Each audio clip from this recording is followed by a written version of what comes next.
Foi, é um sistema muito frio, né? Mas a gente vai se adaptando.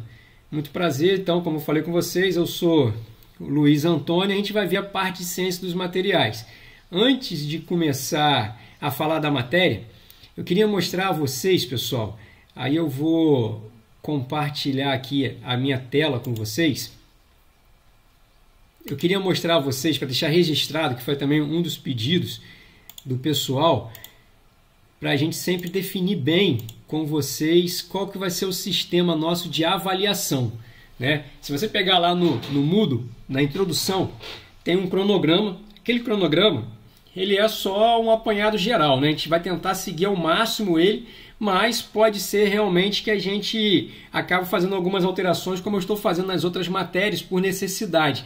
Vai depender muito do ritmo de vocês, das dificuldades, que agora são dificuldades diferentes, que a gente não está acostumado. Dentro de uma sala de aula a gente resolve algumas coisas mais rápidas, e aqui às vezes essas pequenas coisas demoram um pouco mais, né? Então lá aquele cronograma é o nosso norte, mas a gente pode fazer algumas alterações dele ao longo das semanas, né? Mas eu vou tentar manter o máximo aquele cronograma lá. O sistema de pontuação dentro daquele cronograma, ele vai acontecer da seguinte forma, pessoal. Esse cronograma eu montei de que forma, né? Esse sistema de pontuação, desculpa. O que acontece? Vocês são de uma engenharia que essa disciplina não é uma disciplina, vamos dizer assim, do ciclo fundamental, né? Eu sou um engenheiro metalúrgico, então se você sai de uma engenharia metalúrgica ou de uma engenharia mecânica sem conhecer algumas matérias básicas, você tem a sua formação comprometida.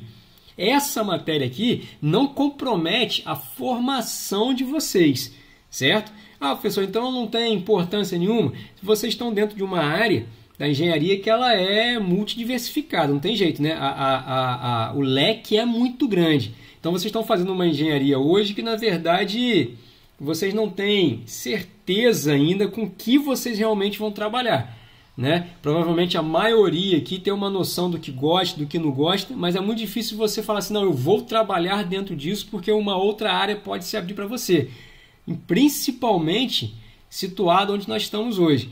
Então essa matéria, ela é uma matéria que vai acrescentar dentro do seu leque um conhecimento para você trabalhar em diferentes áreas e não passar o que eu falo que é a vergonha que o engenheiro não pode passar, né? Que é chegar em um local e alguém tocar em um assunto e você não saber nada daquilo, sendo que aquilo dali é uma matéria, é um assunto básico das engenharias. Ciência dos materiais é isso. Nós vamos falar daqui a pouco do que é a matéria, mas, por exemplo, nós vamos aplicar boa parte da matéria em aços.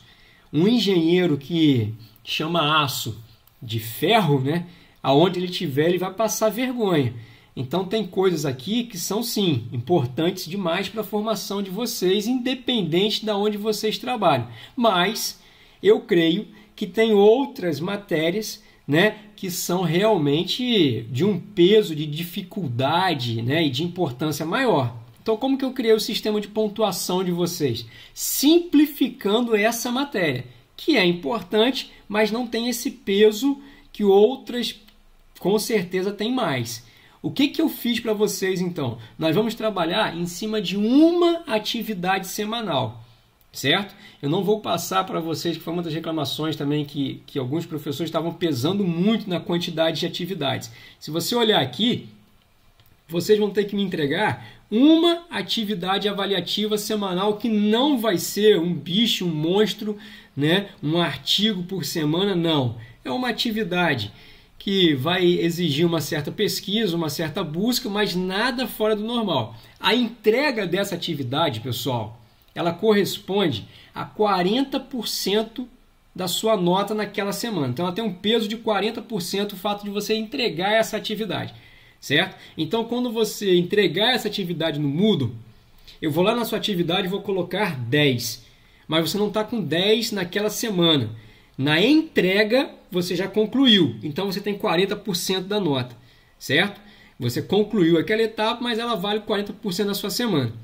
A sua interação síncrona ou assíncrona, ou seja, algum tipo de interação você vai ter que gerar, seja por aqui, pelo WhatsApp, se você não puder assistir essa aula, né? Por e-mail, alguma interação você vai ter que gerar para eu saber que você está respirando, que você está vivo. 10% da sua semana, certo? E a correção da sua atividade avaliativa, essa que você entregou, 50%. Né? Então, se você observar aqui, se você só entregar, você não vai obter uma nota considerável. Se você entregar também de qualquer jeito, interagir, não vai resolver o seu problema. Mesmo sendo uma atividade só, né, você vai ter que realizá-la de uma forma coerente, galera, para você poder alcançar a sua nota. Tá? Aqui tem as divisões que podem mudar, mas se mudar eu vou avisar vocês, do peso semanal. Tem apenas 2 semanas aqui, ó, que valem um pouco mais, porque provavelmente vai exigir um pouquinho mais aí, talvez, de vocês, né? Mas isso aqui eu posso mudar também, porque eu estou preparando semanalmente. A gente pode precisar fazer alguma alteração, mas basicamente elas têm um peso bem dividido aqui, dividido bem igualmente, certo? Então essa daqui é o nosso sistema de pontuação para vocês já saberem agora de partida a forma como eu vou tratar com vocês essa parte, certo? Eu queria então parar aqui agora, que eu expliquei esse sistema, e que vocês me dissessem se vocês têm aí alguma dúvida, se vocês têm algo a questionar, algo a perguntar a respeito disso. Pode falar aí, pessoal, fica à vontade. Que é bom que já fica gravado também essas dúvidas se for de outras pessoas. Professor, essa interação síncrona você vai fazer através de lista de chamada? Cara, eu prefiro não, porque a lista, esse negócio aqui é muito complicado, né, cara? Isso aqui é o que eu falo pro pessoal. Isso aqui não é ensino à distância. Isso aqui é uma improvisação para um sistema emergencial que apareceu, né? Porque o ensino à distância não acontece assim. Se você pegar o EAD, não sei se alguém que já fez, já estudou, né? já fez algum nível aí de estudo EAD, não acontece assim. Né? Então, essa improvisação, eu acho que desse jeito, né? Eu falei assim, vou fazer uma lista de chamada aqui. Cara, por exemplo, você, Guilherme pode estar aqui agora, né? Com a carinha aqui aparecendo para mim aqui, presente, mas está fazendo outra coisa, não está assistindo um filme, está trabalhando, está fazendo qualquer outra coisa. Então, é muito subjetivo a presença de vocês aqui.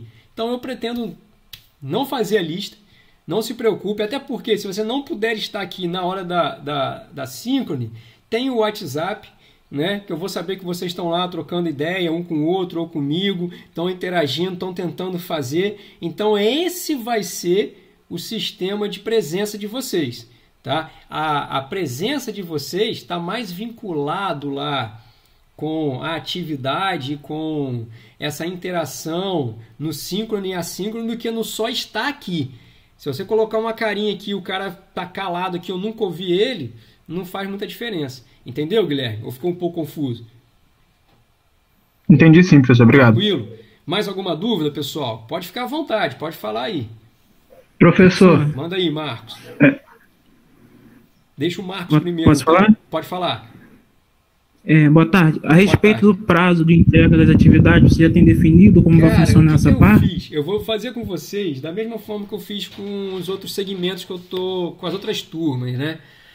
Rapaz, eu tinha colocado, Marcos, um prazo de 1 semana, né? Mas, cara, tá muito doideira. A galera tá falando que tá se adaptando ao sistema. Aí o que eu fiz o quê? Eu tirei o prazo, tá? Só que vai chegar uma hora que eu vou ter que falar com vocês assim, galera, tem que mandar tudo que vocês estão devendo, porque eu tenho que fechar. Então hoje, por exemplo, a atividade dessa semana não tem prazo. Não tem prazo agora. Vai vir férias, né? A gente vai ter que parar e voltar depois. Vocês podem me mandar depois, não tem problema. Só que vai chegar lá na frente, que vai ter uma hora que eu vou ter que encerrar todas as atividades. Por quê? Porque de tudo que eu vi do Moodle, o que eu tenho mais dificuldade nele, que eu mais tenho tido problema com eles, é em relação a baixar as atividades, a pontuação. Isso lá, cara, é complicado. Então o que eu vou ter que fazer uma hora? Parar, ninguém vai poder mandar mais nada para eu poder mandar finalizar as notas. Então, no início agora, não se preocupem. As avaliações vão estar abertas de prazo, certo? Mas não deixem acumular tudo, porque lá no final eu vou ter que fechar as atividades. Mas hoje não. Não consegui fazer essa semana. Semana que vem você vai poder enviar. certo? Que eu vou esperar para poder corrigir isso mais à frente. Beleza, Marcos? Beleza. Obrigado, professor. Beleza. Deixa eu só ler um comentário do Eduardo aqui. Eu gostaria de comentar. Não consigo acessar o WhatsApp desde julho. Caramba, cara. Entretanto, o e-mail e plataforma do Discord e Telegram consigo normalmente. Cara, você pode entrar em contato comigo então por e-mail, Eduardo. Tá? Telegram, velho, vou te falar. Telegram eu olho uma vez por mês, né? A Telegram a gente não tem aquele costume de olhar tanto. Então, até por isso eu montei o grupo no WhatsApp. Então, você fala comigo por e-mail, mas eu tenho Telegram, tá? Se você quiser me chamar lá também, você pode me chamar, fica tranquilo. Mais alguém, pessoal? Pode falar aí. Tinha mais alguém que queria falar antes do Marcos, junto com o Marcos aqui. Fala não, fui eu, mas era... Era isso? É um carro de som que agora eu cortei. Tá, mas era sobre isso também, era sobre o prazo, justamente isso. Tranquilo. Valeu. O que eu aconselho a vocês, pessoal, subsequente, eu tô com uma matéria no subsequente, e eu fiz isso mais por causa deles, né, de tirar o prazo. Rapaz, a galera tá enrolada agora, porque foi deixando para entregar, e daqui a pouco o deles está fechando porque começou antes, né? Então não deixem tudo para o final, não. Tá? Não são atividades complexas, como um cálculo 3, aí, se alguém estiver fazendo, né? Equações diferenciais, aí não. Pelo contrário, não tem nem nada perto disso. Mas se embolar com as outras vai ser pior para vocês. Eu não sei quantas matérias a maioria está fazendo aqui, mas não deve ser tão poucas, né? Então pode complicar o negócio. Beleza, pessoal? Mais alguma coisa nessa parte para a gente poder pular para outra coisa? Se tiver, pode falar. Professor, eu tenho sim. Em questão sobre a correção e o feedback, vai ser então, vai ficar para depois, né? Ou vai ser de acordo com a entrega que você vai fazer? Cara, eu, por exemplo, essa semana eu não vou mexer nessa atividade de vocês, tá? Vai ser para depois, né? Mas não se preocupem. Ah, professor, mas aí como é que vai ser? Eu não fui bem. Eu vou te dar a possibilidade de voltar a atividade para você e você poder corrigir, entendeu? Você poder fazer alteração. Isso daí, galera, eu sou completamente flexível até na sala de aula, até presencial, né? Nesse sistema aqui, então, cara, não tem como não ser flexível com vocês agora. É impossível ser rígido ou rigoroso, trazer um método, né, engessado. Não, tem que mandar o que mandou, eu corrigi e acabou. Não, cara, não era nada disso que eu queria, não. Ó, você fez aqui indo para um outro lado, refaz aqui essa parte e tal, e vocês vão alterar e vão me mandar por e-mail, de outro jeito, tanto faz. Não se preocupe com isso, não. Beleza, entendi. É porque eu já fiz a atividade dessa semana. Só queria... Então, cara, a galera tem... O que está acontecendo com a galera? O pessoal está um pouco apreensivo porque o WhatsApp abre a possibilidade de você entrar em contato com o professor a qualquer momento, né? Mas se eu abrir o meu WhatsApp aqui agora, só o meu WhatsApp, tem pelo menos umas 23 mensagens de aluno. Mas por quê? São várias turmas, né? Eu nem estaria dando aula para vocês se eu tivesse que responder mensagem toda hora. Então, às vezes, eu demoro. Mas eu vou te dar uma luz lá, eu vou te responder se vocês me mandarem, certo? Só tenham paciência. Não encarem como que se eu estiver não considerando vocês, pelo contrário. Às vezes eu quero e não posso responder. Então, mais uma hora eu vou te dar o feedback. Pode mandar. Pega a sua, Gabriel. Me manda, que eu dou uma olhada e te digo se era isso ou não. Entendeu? Fica tranquilo. Beleza, então. Mais alguém, pessoal? Vamos partir, então, para... Já falei das notas, né? Do sistema de pontuação. Aqui é a atividade. Lá no Moodle já tem a apostila, já tem um PowerPoint que eu vou usar aqui agora, né? E depois vai ter essa aula gravada, certo? Eu não estou vendo vocês agora. Eu vou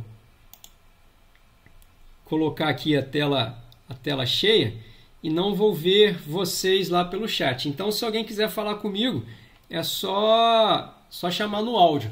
Vocês estão vendo aqui bem a introdução aqui do slide? Todo mundo está vendo? Está projetando aí, pessoal? Só me dá um ok no áudio só.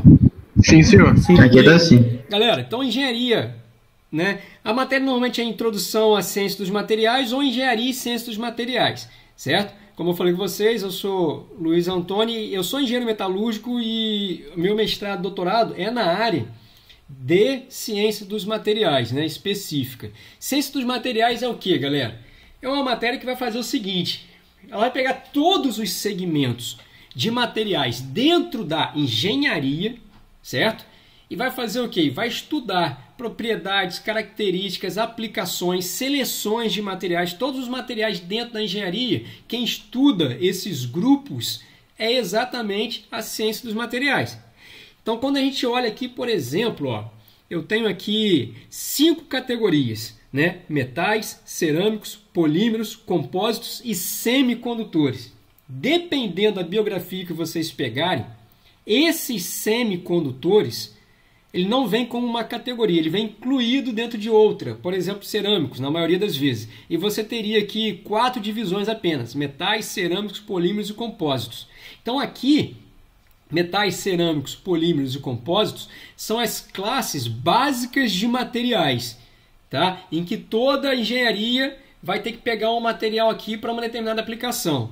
Então, tudo que você imaginar de materiais na engenharia, seja construção civil, seja engenharia de automação, seja engenharia elétrica, seja engenharia mecânica, química, os materiais utilizados, de alguma forma, eles vão se enquadrar aqui dentro desses grupos. E a ciência dos materiais é exatamente quem desenvolve, quem estuda, quem avalia esses materiais. Beleza? O nosso curso, já de antemão, como vocês não são engenheiros metalúrgicos, engenheiros de materiais ou engenheiros mecânicos, né? Estudaria mais também. Como vocês não estão dentro dessas engenharias, o que a gente costuma fazer? Destacar a principal classe e focar mais nela. Que no caso é quem? Hoje, galera, não tem jeito. 90% dos materiais utilizados na engenharia, inclusive na engenharia de automação, por exemplo, está aqui, ó. São os metais. E dentro dos metais, os mais usados é esse camaradinho aqui, ó, que a gente vai falar dele nas próximas semanas aí, aço. Tá? Então o nosso curso vai focar aqui, professor, então é um curso de metalurgia? Não, é um curso que vai destacar os metais, mas é um curso de ciências dos materiais, beleza?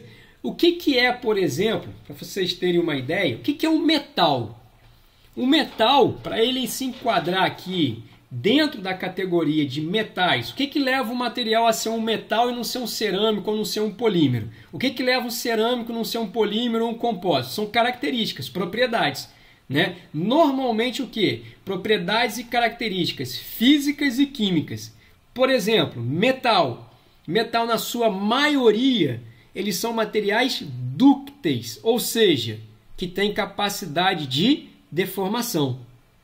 Se deformam antes de romper. Uma propriedade mecânica.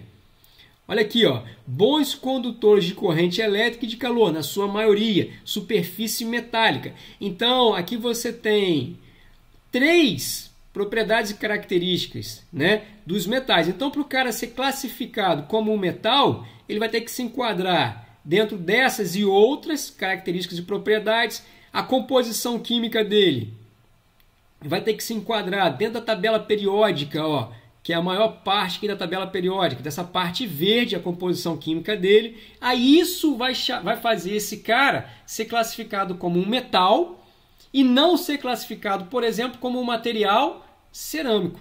O que é o cerâmico? Material cerâmico é a combinação de um metal com um desses elementozinhos aqui, ó. Né? Deixa eu mostrar na tabela periódica para vocês. Então, quando você combina um material aqui, um elemento metálico, né? Uma estrutura metálica, com um desses materiais aqui, desses elementos em azul, como carbono, oxigênio, né? Quando você faz isso, normalmente você forma um material cerâmico, que tem aplicação, pessoal, desde a odontologia a refratários, uma gama de aplicação. O que vocês mais conhecem como cerâmico é cerâmico tradicional. telha, tijolo, são as cerâmicas mais básicas. Agora, existe uma infinidade de materiais cerâmicos, como, por exemplo, hoje, cara, a indústria da odontologia usa muito material cerâmico, mas é cerâmica avançada, né? Isolamento térmico e elétrico também usa muito material cerâmico. Esses materiais, diferente dos metais, não são dúcteis, eles são classificados como frágeis, ou seja, antes de vir a ruptura, eles praticamente não têm deformação. Densidade menor do que os metais, né? Podem ser transparentes, como o vidro, por exemplo, a sílica, ou não. Né? A sílica que é classificada, os vidros são classificados como materiais cerâmicos. Tá? Então, assim a gente vai dividindo as classes, né, e os tipos de materiais. Mas se você observar aqui, já tem uma informação importante que a gente vai usar ao longo do curso. Quando eu falei de metais, por exemplo, eu citei aqui que os metais, na sua maioria, são materiais dúcteis. Já os cerâmicos são materiais frágeis. Então vamos fazer o seguinte, vamos interromper essa explicação aqui que eu estou passando rapidamente pelos tipos de materiais e vamos entender o que é isso, galera. O que é um material dúctil, um material frágil? Isso é uma propriedade, é uma característica mecânica que a gente cita muito e vai usar muito ao longo do curso. Aí o cara às vezes se perde nessas denominações, nessas nomenclaturas. Vamos entender então o que é um material dúctil e o que é um material frágil. Como que eu vou explicar isso a vocês? Como que eu vou simplificar isso para vocês? Da seguinte forma, eu vou pegar um corpo de prova, vou pegar um material, vocês estão vendo aqui, estou destacando com o mouse aqui, ó, tá? Vou pegar um cilindrozinho aqui, por exemplo, de aço, né, de um material qualquer. E vou fazer o seguinte, eu vou pegar esse camarada e vou tracionar ele. Tá vendo esses dois, chamar isso de cabeçote, que é o nome dele, essas duas garras, né? Essas duas garras que estão aqui nessa figura é de uma máquina chamada de tração. Ela trava o material que você quer ensaiar, vamos dizer assim, que você quer avaliar, e ela vai fazer o quê? E ela vai deslocar essa garra aqui para cima, ó. Ou seja, ela vai tracionar esse corpo, certo? Esse corpo vai ficar fixo, essa garra fica fixa, esse cabeçote, e esse daqui vai subindo, ó. Obviamente que esse corpo aqui vai ficar no estado de tração, tracionado, certo? Ele vai tracionar, até esse camarada fazer o quê? Romper, que é a fratura que a gente chama. E você vai registrando em um gráfico o alongamento e a tensão gerada, certo? O que é um material dúctil? Material dúctil, quando eu fizer isso aqui, por exemplo, aplicar uma carga nele de tração lá, por exemplo, que é que a gente está usando aqui para vocês entenderem, né? Quando eu fizer esse ensaio aqui com um material dúctil, ele vai ter um grande alongamento, uma grande deformação no comprimento dele, antes de romper. Ele vai se deformar. Quem que faz isso, por exemplo? Os metais. Os metais fazem muito isso. Antes de fraturar, antes de romper, se dividir lá em duas partes de uma forma bem grosseira, ele vai se deformar, ele vai alongar, ele vai mudar a geometria, a dimensão dele. E o que é um material frágil? Material frágil é aquele que praticamente não vai deformar nada e vai fazer o quê? E vai fraturar e vai romper. Se eu fizesse esse ensaio, poderia aqui, por exemplo, ter três casos, três exemplos, né? Desse cilindro aqui, ó, depois da ruptura. Se você observar nesse desenho aqui, nessa primeira ilustração, esse aqui era o diâmetro inicial. Aqui é a ruptura. Olha como que ele foi alongando, ó, diminuindo o diâmetro, tá vendo? Foi alongando, deformando, aí rompeu aqui, ó. Isso é um material dúctil, tá? Isso que é ser dúctil, ele tem grande deformação antes de romper. Esse camarada aqui, ó, o diâmetro original, ó, ele deformou, tá vendo? Mas já não deformou tanto. Ele é moderadamente dúctil. Olha agora, pessoal, o material frágil. Rompeu, ó, o cilindro lá, ó, separou em duas partes aquela amostra, né? Mas você está vendo que não teve deformação praticamente nenhuma, imperceptível, vamos dizer assim? Isso é por quê? Porque esse material tem característica frágil. Então isso aqui é uma ilustração de um material dúctil, ó. Olha a região de fratura toda deformada, tá vendo? Toda alongada, né? E essa daqui, ó, deformada, e essa aqui sem deformação nenhuma. Isso aqui é um material frágil, poderia ser uma cerâmica, por exemplo. Então essa que é a diferença de um material dúctil para um material frágil. Material dúctil não sofre deformação antes de romper, se você aplicar uma carga sobre ele. Materiais frágeis, eles têm pouquíssima deformação antes de romper. Se você pegar um tijolo aí na sua casa ou numa obra, for com um pedaço de aço, uma colher de pedreiro em cima dele e der um impacto, o que aquele tijolo vai fazer? Ele não vai se deformar, ele vai romper, porque ele tem característica frágil. Agora, se você fizer isso em cima de uma chapa de aço, você vai pegar uma chapa de aço, um metal, e vai dar um impacto em cima dele. O que aquela chapa de aço vai fazer? Ela vai deformar, né? Vai flambar, vai balançar, mas ela não vai romper. Por quê? Porque os materiais dúcteis, eles absorvem impacto, deformando, por exemplo. Os materiais frágeis, eles já não conseguem absorver o impacto, eles fraturam. Ah, professor, então o bom material ideal é o material dúctil. Já o material frágil, como o nome está falando, cerâmico, são frágeis, não servem para muita coisa. Não. Na verdade, não. Depende da aplicação.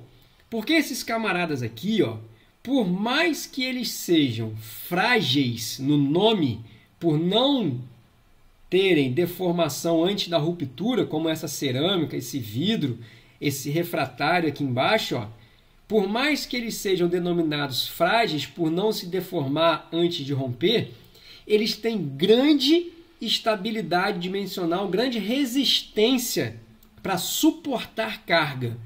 Por exemplo, aí na sua casa, a parede é feita de quê? De tijolo, né? Porque é um material estrutural. Você não quer que ela se deforme, você quer que suporte carga. A sua laje da sua casa aí, ela não está sendo ancorada hoje, por exemplo, por materiais, provavelmente, na maioria hoje, por materiais que sofram grande deformação. Não, são por materiais que não se deformam com facilidade.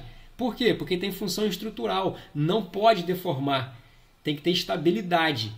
Então, qual que é o ideal? Material dúctil ou material frágil? Depende da aplicação, depende do que você quer, para que você precisa, né? Ah, o metal tem as aplicações ideais para ele, né? Os cerâmicos têm as aplicações ideais para eles, de acordo com as suas características e propriedades. Você quer ver uma coisa? O fio que está trazendo energia para a sua casa é um fio de cobre, né? Por quê? Por dois motivos. Ele é um bom condutor de eletricidade, certo? E o outro motivo, ele é dúctil, então ele é maleável. Ele tem facilidade de se deformar plasticamente, né, permanentemente. Senão seria impossível ele chegar aí e fazer tanta curva, né? Agora, por um outro lado, na construção civil se usa muito cerâmica tradicional, porque você precisa de muita estabilidade e não ductilidade, certo? Pessoal, até aqui, nessa divisão aqui rápida que eu fiz aqui, já falando de metais cerâmicos, e mostrando a vocês o que é o material dúctil e o material frágil. Tranquilo? Alguma dúvida? Professor. Pode falar, Guilherme. Eu tenho duas perguntas. A primeira é sobre o que o senhor falou sobre a estrutura das casas, mas e quanto aos vergalhões que são usados nas vigas? Exato. O vergalhão, ele na verdade, o que ele faz? O vergalhão, ele produz um material que é mais um compósito, né, do que qualquer outra coisa. O que é um compósito? Compósito é o que a gente vai ver daqui a pouco, que é você associar diferentes materiais e você construir, assim, um material com propriedades agregadas. Por exemplo, fibra de carbono, né? A aeronave usa muito compósito hoje, a indústria automotiva usa muito compósito hoje, aonde você pode associar o que, por exemplo? Você pode pegar dois materiais diferentes e formar um material que seja o que? Leve e resistente ao mesmo tempo, de baixa densidade e de alta resistência, que você não conseguiria com um material só, você precisou unir dois materiais. Quando você pega, por exemplo, o vergalhão, o que o vergalhão faz? Você pegar brita, né? Vou falar de forma bem grosseira, areia, cimento, água, você vai ter concreto, né? Que já é um compósito. Só que ele tem uma determinada propriedade mecânica. Quando você coloca dentro desse conjunto o vergalhão, o que você está fazendo? Agregando ali propriedade mecânica, certo? O que é melhor? Uma coluna, né? Com vergalhão ou sem vergalhão, Guilherme? O que você construiria na sua casa? Com vergalhão. Por quê? Porque, por exemplo, se você dá um impacto em uma coluna, o concreto em si, ele é frágil, ele é resistente, porém frágil. Ele é resistente por quê? Porque ele tem grande capacidade de suportar carga. Frágil por quê? Porque ele tem pouca deformação.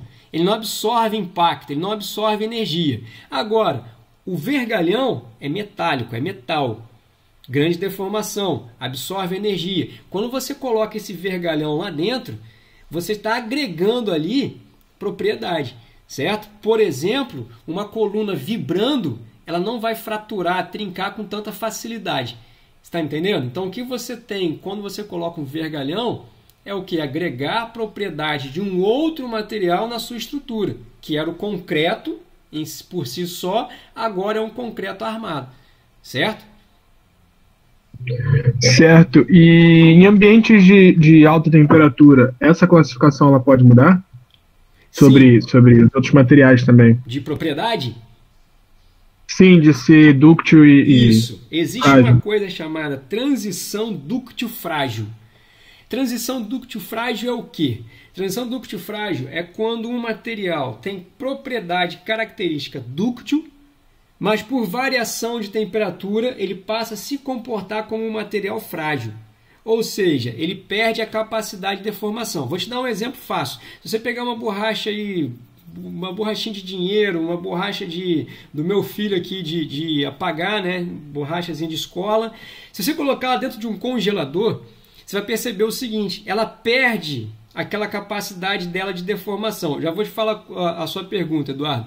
Na verdade, o que você comentou aqui. Ela perde a capacidade de se deformar. Por quê? Ela sofreu, por queda de temperatura, a transição dúctil-frágil.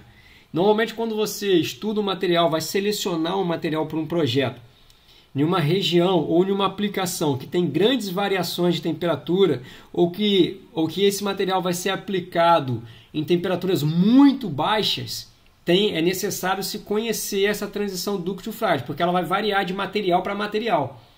Os aços, por exemplo, hoje sofrem uma transição dúctil-frágil a temperatura muito baixa, muito mais baixa do que os aços usados na década de 60. Então, na década de 60, na Rússia, em países, por exemplo, que você sai lá de 30, 35 graus, né, e vai para uma outra região que às vezes está a zero quase, né, 0 graus, ou então muda a estação do ano, tem essas variações muito bruscas de temperatura. Na década de 60, cara, tinha muito acidente, né, com navio, problema em aeronave às vezes. Por quê? Porque os materiais sofriam essa transição dúctil-frágil em uma temperatura mais alta. Hoje, a maioria dos materiais que são usados na engenharia, pela evolução, né, do processamento e de adição de outros elementos que se usa, essa transição é muito mais baixa, mas ela acontece e gera acidente se o cara não selecionou o material certo. Aí se chama transição dúctil-frágil. A temperatura baixou, o material deixou de ser dúctil, passou a se comportar como frágil. Aí é o que a gente chama de catástrofe. Por quê? O material sofre um impacto. Se ele ainda está se comportando como dúctil, ele se deforma. Aí o que ele faz com aquele impacto? Ele absorve. Agora, se ele já está no comportamento frágil, ele recebeu um impacto, ele não vai absorver energia. O que acontece com ele? Ele trinca, fratura, causa o acidente. Entendeu, Guilherme? Sim, senhor, obrigado. Tranquilo? O senhor pode economizar aí.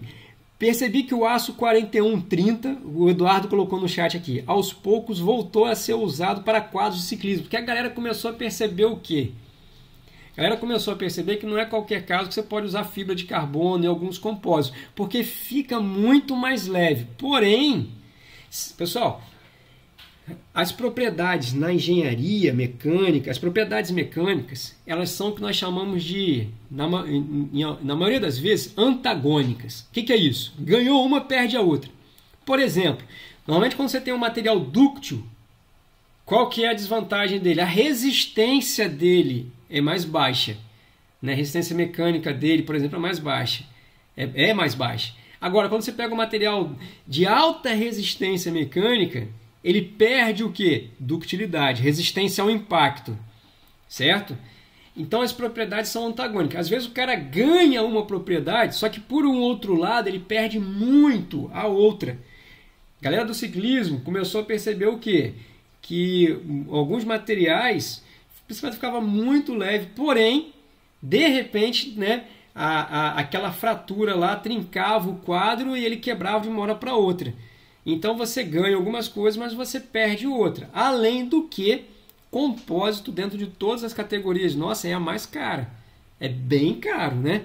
Então muitas vezes você tem um alumínio, tem outros materiais que te atendem e não tem necessidade de você usar. E não adianta você ir em um extremo de uma propriedade, porque você vai ficar, né, desguarnecido em outra área.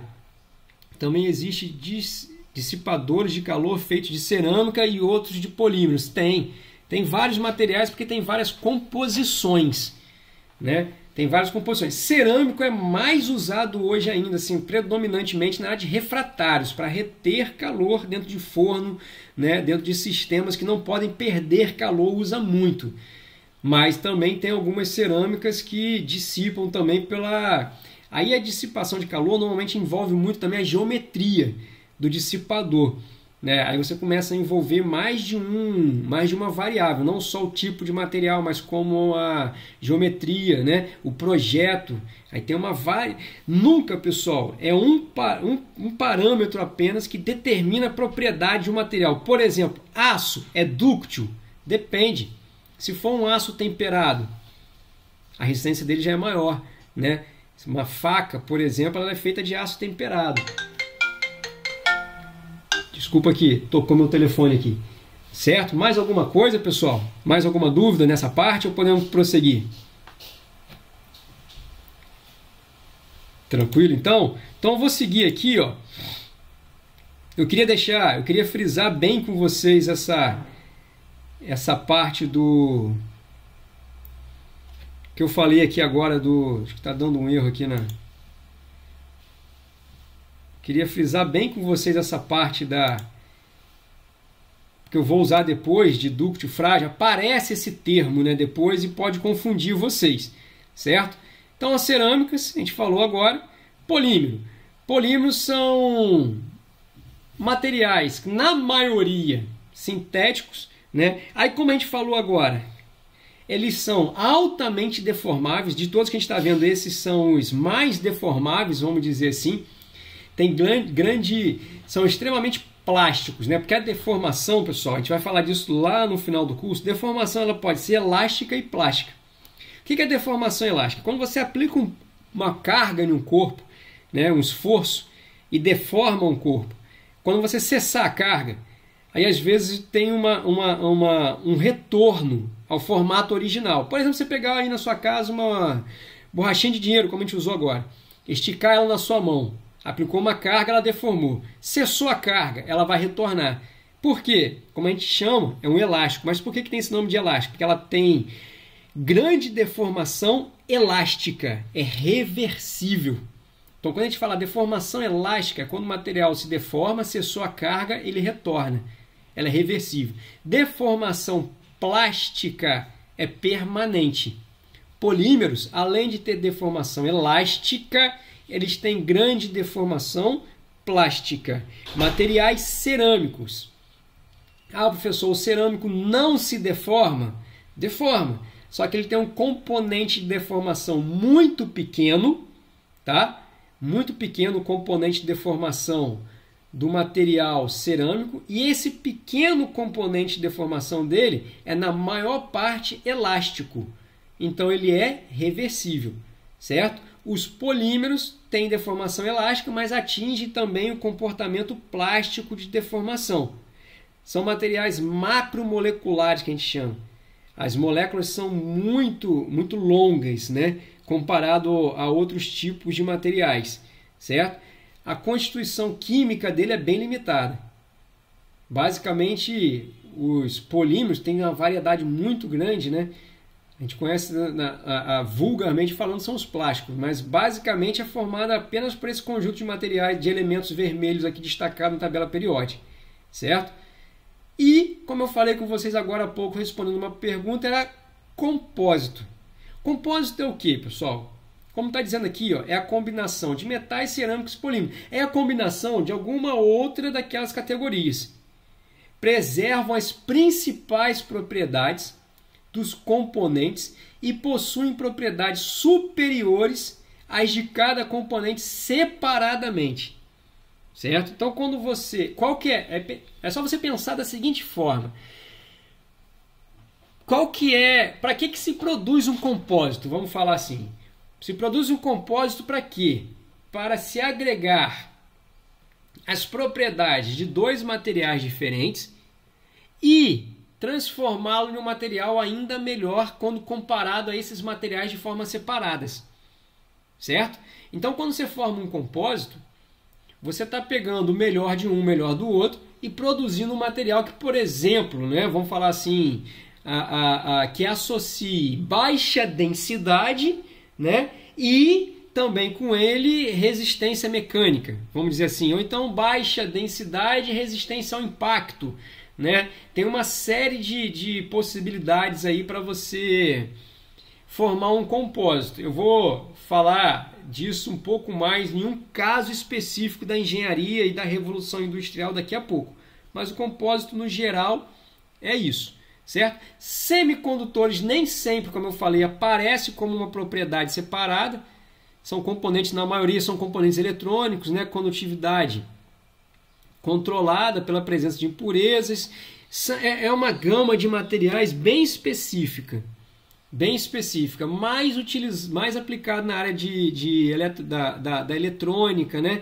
É uma área bem moderna, bem estudada de uma forma bem separada hoje em dia, vamos dizer assim, certo? E nós não vamos nos aprofundar nesse tipo de material, porque ele provavelmente vai ser, vocês vão ter contato com a eletrônica em outras matérias, mas basicamente é o que a gente usa hoje na eletrônica, né, para semicondutores, materiais dopados, é também enquadrado aqui dentro, ó, de materiais cerâmicos em algumas biografias, como eu falei com vocês. Beleza? Vamos imaginar agora o seguinte: professor, para que serve então eu conhecer as propriedades desses camaradas? Vou te dar uma aplicação, que é a seleção de materiais. Quando você tem um projeto, quando você participa lá, por exemplo, você está trabalhando na área de projetos, desenvolvimento de tecnologia, desenvolvimento de materiais, né? Você está iniciando algo. Uma das funções da ciência dos materiais é a seleção, é escolher os materiais que vão ser aplicados em uma determinada situação. Por exemplo, você tem essa situação aqui, ó, um cilindro de armazenamento de gases, tá? Então eu tenho que selecionar um material que vai ser aplicado para a fabricação de um cilindro de armazenamento de gases. Por exemplo, gás de cozinha, tá? Bem simples. Requisito aqui, o pré-requisito: resistir a altas pressões, acima de 14 megapascal, porque o gás vai ficar no sistema, é um vaso de pressão, né, que está sendo fabricado. Aí você tem aqui a sua gama de materiais, né, seus grupos: metais, cerâmicos, polímeros, colocou os semicondutores e compósitos. Primeira Primeira coisa que você vai ter que observar é a resistência.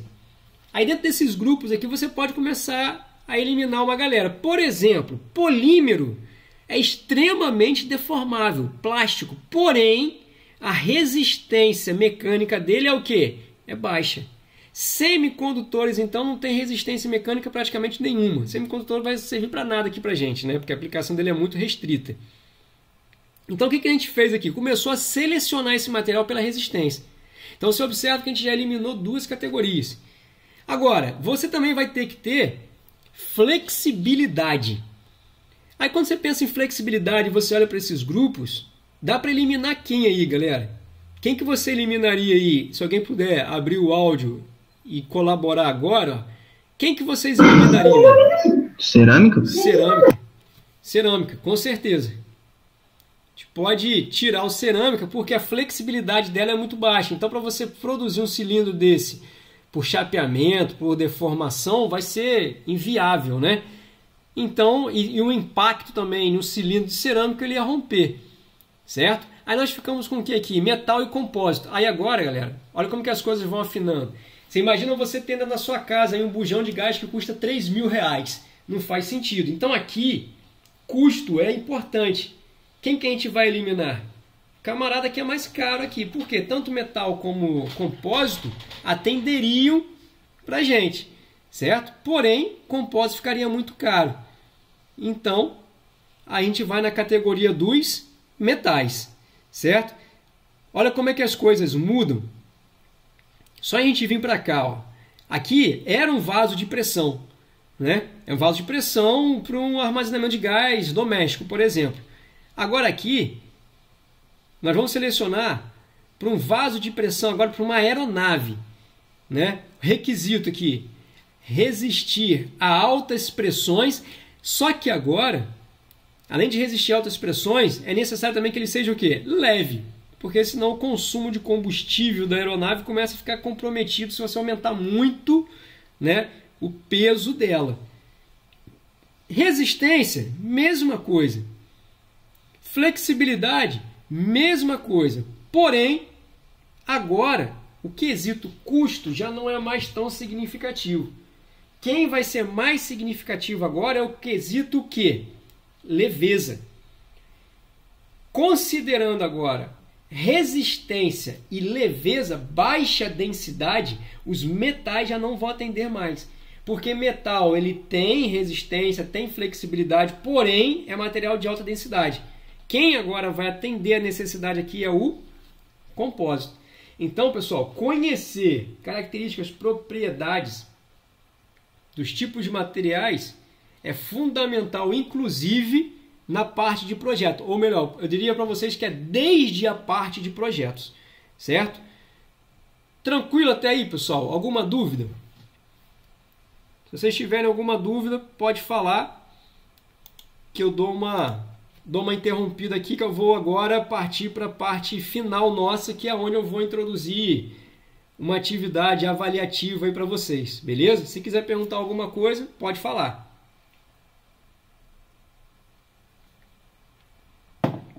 Então vamos lá. A partir daqui agora, galera, é uma aula bem introdutória para vocês. As outras vão ser mais rápidas, as outras eu acho que eu vou ter que gravar com antecedência, porque eu não vou poder destrinchar tanto assim, né? De tão devagarzinho assim, porque vai ser um conteúdo mais pesado um pouco. Então eu vou ver se eu gravo e faço de novo aqui para facilitar para vocês também, né? Aqui, por exemplo, daqui em diante, o que eu falar já vai somar para a sua atividade, tá? Dessa semana. Aqui, por exemplo, tem o que a gente chama, né, de usinagem. Processo de usinagem é o quê? O processo de usinagem é quando você pega um tarugo, um material maciço, né, e você vai fazer o quê? Vai dar forma a ele. Vai dar o formato da peça que você quer. Aqui, por exemplo, ó, se você pegar essa imagem aqui, é um torno de usinagem, é um processo de usinagem, um torno bem antigo, não sei quantos que estão aqui de vocês conhecem o torneamento, é um tipo de usinagem, né? Aqui é um torno bem antigo e aqui já é um torno CNC, automático, moderno, né? aonde essa partezinha interna dele eu estou destacando aqui. O que tem aqui? Um tarugo, um cilindro de aço maciço que foi preso num cabeçote aqui, ó, e está girando em alta rotação. E essa ferramenta, essa pontinha aqui, ó, está passando por esse tarugo, certo? Está passando por ele. Eu vou disponibilizar para vocês, não sei se eu coloquei, agora estou na dúvida se eu coloquei lá no Moodle, mas eu acho que sim. Um exemplo de um torno funcionando. Alguém olhou lá, pessoal? Colocou assim, professor. Coloquei? Então lá tem esse torno aqui funcionando. Esse aço está girando sobre o próprio eixo dele, esse cilindro, em alta rotação, tá, 1.500, 1.000 RPM por segundo, né? E essa ferramenta, que essa pontinha só aqui, ó, né? Ela é bem pequena, está avançando aqui e tirando alguns milímetros de profundidade desse tarugo. E vai dando forma a essa peça. Agora imagina o seguinte... Como que era isso na década de 60 e como que é isso hoje? Sabe quem mandava aqui, quem manda aqui, que é muito importante nesse processo? Nesse processo aqui, além do equipamento, da máquina, do torno em si, essa ferramentazinha aqui, ó. Por quê? Porque ela é quem vai desbastar o aço, né? Então ela tem que ter alta resistência. Porém, o que acontece? Quando você coloca esse material para girar em alta rotação, o que acontece aqui? Ele pode vibrar, né? Pode ter uma falha, ele tem uma vibração, uma oscilação. Quando isso acontece e dá um impacto nessa peça aqui, nessa ponta que está nessa ferramenta, como ela tem alta resistência, qual que é a tendência dela? A tendência dela é quebrar, fraturar, certo? Porque ela tem uma resistência muito alta, porém ela pode ter a ductilidade muito baixa. Se você pegar essa ferramenta aqui e ela for muito dúctil, ela vai perder a fiação, a ponta dela muito rápida. Então ela vai deixar de desbastar também muito rápido. Qual que foi a grande sacada da indústria? Fabricar esse camarada aqui de um compósito. Aonde acontece o quê? Você associa, né? Associa o quê? Associa resistência, dureza, a resistência ao impacto. Você associa resistência mecânica e resistência ao impacto. Ela passa a ser extremamente dura, ou seja, não vai perder o corte, porém, se ela sofrer um impacto, também ela não vai fraturar com tanta facilidade. Aí o que aconteceu quando a gente conseguiu obter esse tipo de ferramenta? Se você pegasse essas ferramentas antigas, elas eram fabricadas de aço carbono. Essas ferramentas, elas possibilitavam uma velocidade aqui de corte de 3 a 5 metros por minuto. Depois passou a ser aço rápido, essas ferramentas, aço temperado. Aí a velocidade de corte passou a ser de 30 a 50 metros por minuto, aumentou. Agora, quando se passou a usar o compósito, que é o metal duro, a velocidade de corte passou a 250 a 300 metros por minuto. Então, a velocidade de fabricação em processo de usinagem, pessoal, sofreu uma revolução a partir do quê?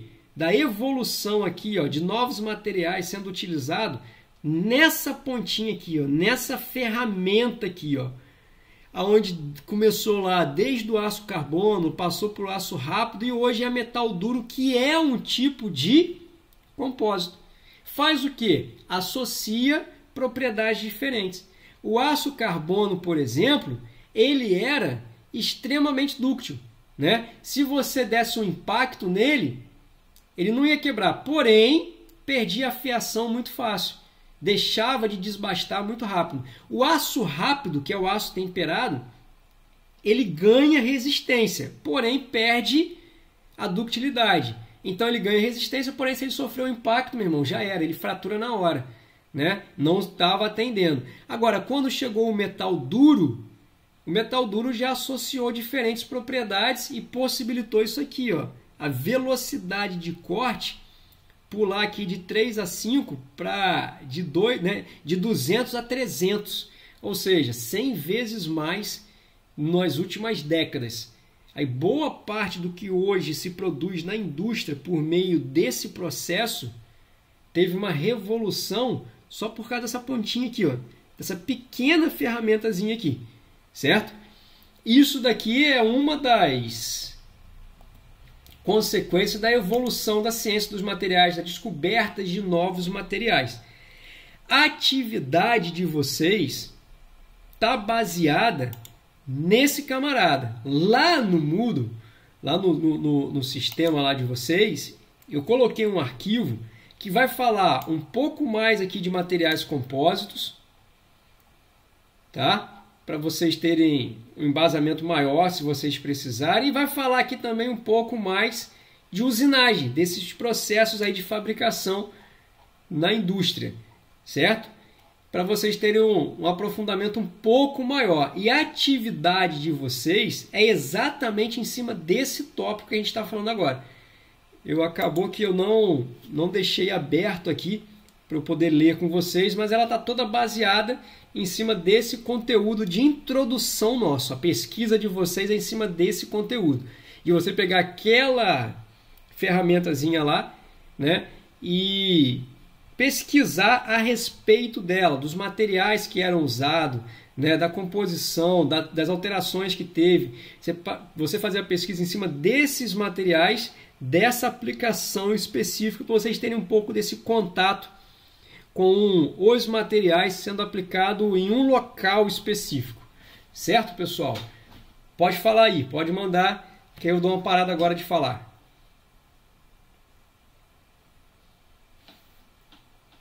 Alguma dúvida? Não, senhor. Tranquilo, Guilherme? Marcos, Gabriel, Lineker. Tranquilo. Lineker, né? Pra mim tá tranquilo. Tranquilo. Então, galera, Tranquilo também, professor. beleza. Embustes como polímero pode ser... Deixa eu ver se